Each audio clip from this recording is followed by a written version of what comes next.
Je m'appelle Marianne Palardy, je travaille à l'AIDQ, l'Association des intervenants en dépendance du Québec. Je suis chargée de projet et d'animation de communautés de pratique. Donc, Intersection, c'est une communauté de pratique sur le champ croisé de la sexualité et de l'usage de substances. C'est une plateforme virtuelle, en fait, vraiment d'échange, un forum. On s'offre toutes sortes d'activités, d'intelligence collective, de formation, de webinaires. On partage nos réalités, nos défis. Souvent aussi, on se questionne sur nos biais en intervention, sur ce qu'on prend pour acquis, sur nos préjugés envers les personnes qui consomment en contexte sexuel. On va travailler des nouvelles pratiques, des nouvelles approches plus humaines, déstigmatiser le comportement, le comprendre aussi. Donc, en mélangeant toujours les savoirs expérientiels, cliniques et scientifiques. On est vraiment plus habitué à un modèle vertical où c'est un expert, une experte qui nous transfère ses connaissances, alors que dans une communauté de pratique, on est vraiment dans une mobilisation de connaissances. Donc, l'expertise est au sein même des personnes qui sont membres de la communauté de pratique, comme à Intersection, par exemple. On a des profils tellement différents avec des niveaux d'expérience, des gens qui débutent dans le domaine, des gens que ça fait plus de 10 ans qu'ils sont là, et tout le monde a quelque chose à amener. Donc, c'est vraiment ce concept-là de co-construction, d'intelligence collective, d'apprentissage à l'horizontale, de démocratisation des savoirs aussi, où tous les savoirs se valent. Je trouve ça vraiment, vraiment très intéressant. Nous, on vise un peu à déstigmatiser puis à comprendre le comportement. Puis il y a vraiment plus de personnes qu'on le croit qui mélangent la consommation en contexte sexuel, qu'on pense à un couple qui boit de l'alcool pour se détendre en fin de semaine puis qui ont des rapprochements, par exemple, ou des jeunes adolescents qui commencent à expérimenter autant la sexualité que l'usage de substances. On essaie de voir vraiment l'ampleur des personnes puis les motivations aussi à consommer en contexte sexuel. Puis il y en a vraiment plusieurs. La première, c'est vraiment d'avoir du plaisir, d'améliorer ses performances, d'avoir des sensations nouvelles, par exemple, sensations un peu plus fortes, se dégainer, d'être plus confortable dans son corps. Mais malheureusement, c'est encore tabou dans notre société, puis c'est vu souvent comme une sexualité un peu illégitime, hors norme, malsaine. Donc, si tu consommes en contexte sexuel, nécessairement, tu as des problèmes soit de consommation ou avec ta sexualité. Je m'enlignais vraiment vers la recherche en sociologie. Et j'avais un séminaire de doctorat sur la notion de culture populaire. Je me rappelle vraiment du moment où j'ai le déclic. Là. Je suis au séminaire à l'UQAM, au 5e étage, et j'ai la vue sur Sainte-Catherine. Puis à ce moment-là, on parle de culture populaire, de plein de théories. Puis j'observe en fait un motorisé qui donne des hot dogs à des personnes en situation d'itinérance. Puis je me dis, je devrais être là au lieu d'être ici. J'avais envie vraiment de participer à la transformation sociale, en fait, puis participer à avoir une meilleure justice sociale. C'était un élan qui me tentait, là, plus que de rester dans la théorie de la recherche. J'ai fait une réorientation de carrière pour me retrouver finalement en intervention. Donc, j'avais aucune étude en relation d'aide, là, vraiment zéro. Vraiment, mon école de l'intervention, de la relation d'aide, ça a été le TRAC, donc Travail de rue, action communautaire dans le Sud-Ouest. J'ai eu vraiment la piqûre, c'était en cohérence avec mes valeurs, c'était vraiment ce que je voulais.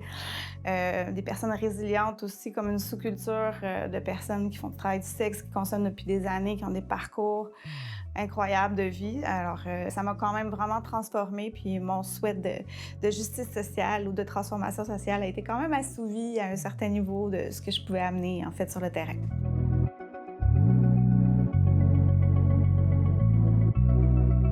L'AIDQ m'a appelée, me donnait un coup de fil pour m'inviter, en fait, à travailler avec eux pour relancer Intersection. C'était vraiment un défi super intéressant parce que l'AIDQ a une certaine réputation vraiment très positive. Un gros réseau à travers d'intervenants à travers le Québec. Donc, tout ça mis ensemble faisait en sorte que c'était vraiment aussi un sujet très innovant, parler de consommation et de sexualité. Nouveau pour moi aussi. Puis de mettre en place une nouvelle communauté de pratique avec mon acquis, mes expériences, en connaissant quand même le réseau de la dépendance au Québec. C'était vraiment super stimulant et super intéressant comme défi professionnel.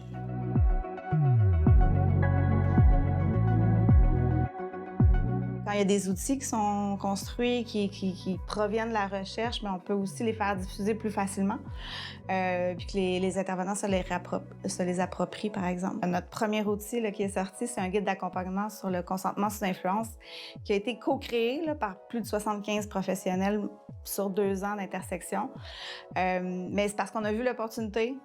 On a fait un atelier d'intelligence collective sur ce sujet-là. On avait tellement de données qu'on a décidé d'en faire un outil. Vraiment, notre stratégie, ça a été d'essayer de voir qu'est-ce qui peut se dire avant entre partenaires.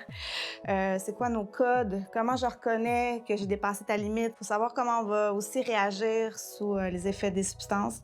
Fait que notre pari, c'est vraiment super bien décrit dans le guide de consentement sous influence. On a 3 mises en situation. On leur propose des questions à se poser avant, pendant et après entre partenaires pour favoriser le consentement. Puis aussi, ça peut vouloir dire prendre des pauses, arrêter, réévaluer, communiquer. Plus c'est tabou, moins on en parle, plus on prend des risques. Donc, nous, on prend le pari inverse. Il faut en parler, trouver des stratégies ensemble.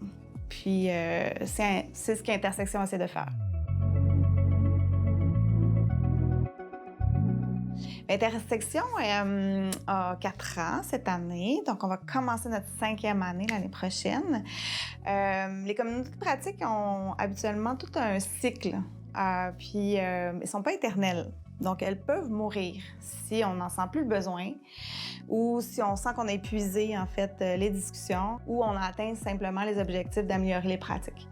Mais j'ai pas l'impression qu'on est rendu là avec Intersection. Je sens encore beaucoup d'intérêt dans le réseau.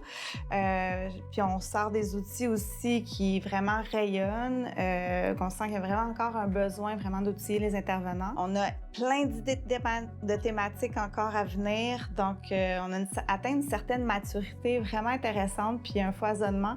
Fait que je sens pas la fin d'Intersection encore. Là, depuis récemment aussi, on a la plateforme chez Manu. On collabore vraiment étroitement. Là. On s'échange du contenu. On cohabite vraiment. C'est vraiment super bien. On a 2 plateformes de rayonnement super intéressantes. Là. Puis je pense qu'il va y avoir des belles collaborations à venir aussi. Pour la suite, socialement, j'aimerais ça qu'on s'intéresse plus à la combinaison de la sexualité et l'usage de substances, que ce soit détabouisé, donc déstigmatisé, qu'on ait une ouverture vraiment socialement sur le sujet. J'aimerais ça aussi que les personnes qui sont en leur relation d'aide soient plus confortables à aborder la sexualité et l'usage de substances, qu'il y ait plus de formation, par exemple, puis ça devienne comme un automatisme.